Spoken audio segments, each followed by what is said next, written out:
Dans un instant, on verra ce que fait la France pendant ce temps-là, mais dans tous les pays frontaliers de la Syrie, on suit bien évidemment en premier lieu de très près ce qui se passe en Turquie, par exemple, où il y a déjà de très nombreux réfugiés syriens. Près de la frontière, envoyés spéciaux Pierre Grange et Jean-François Monet. Il se prénomme Arnaud, un franco-syrien qui a quitté la Charente-Maritime pour venir aider les rebelles en Syrie. Depuis quelques mois, il s'est réfugié ici côté turc et attend les frappes pour retourner auprès de l'armée syrienne libre. On attend l'espoir un petit peu. Ça fait une semaine qu'on vit avec l'espoir. Tous ces Syriens s'impatientent.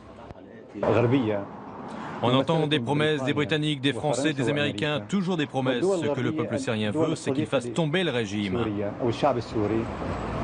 Arnaud Al-Yassine nous montre fièrement son passeport français. Et il tient à préciser qu'il n'a rien à voir avec les djihadistes qui tiennent une bonne partie des zones rebelles. Moi, je suis pour chasser les islamistes de la Syrie. Parce qu'on n'a pas les mêmes idées. On est pour une Syrie de la liberté, une Syrie moderne. Les réfugiés syriens s'entassent sur le no man's land avec la Turquie. C'est aussi ici que sont soignés les civils les plus gravement touchés et les blessés de guerre. Lui, touché par un éclat d'obus, ne croit plus aux frappes occidentales. S'ils voulaient nous aider, il ne fallait pas attendre 2 ans et demi. Les infirmières, elles, craignent que les frappes soient trop limitées et n'affaiblissent pas Bachar el-Assad. Nous voulons que l'attaque nous débarrasse du régime. Qu'est-ce qu'ils attendent comme preuve? Ils ont détruit tous ces quartiers et tué des enfants avec des armes chimiques.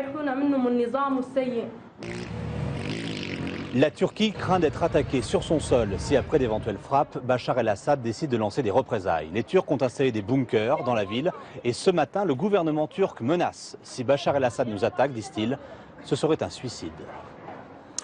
Et en France, pendant ce temps-là, donc, le président François Hollande, qui semblait inflexible à la fin de la semaine dernière, est maintenant obligé d'attendre la décision du Congrès américain, donc pas avant lundi.